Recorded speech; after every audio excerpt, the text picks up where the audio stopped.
יש 30-40 נכדים ונינים. הם היו שואלים אותי, מה אתה מעדיף? שהם ערבים יעזבו אותם, או שהם יהיו חילוניים. הייתי מעדיף שיעזבו את הראשונה. חנויות אצלנו זה מעבר למוות.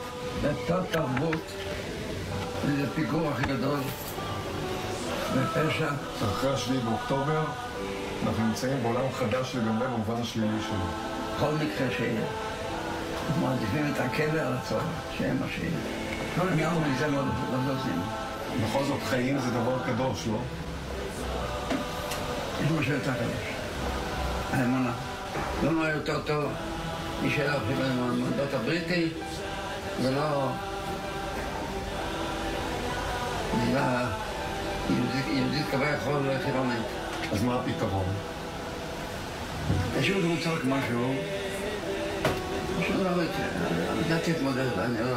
איך שלא יהיה, אני הייתי אומר שאנחנו משאירים דלת פתוחה, לייצר שיח רציני לגבי איך לוקחים חלק במאמץ משותף בהישרדות.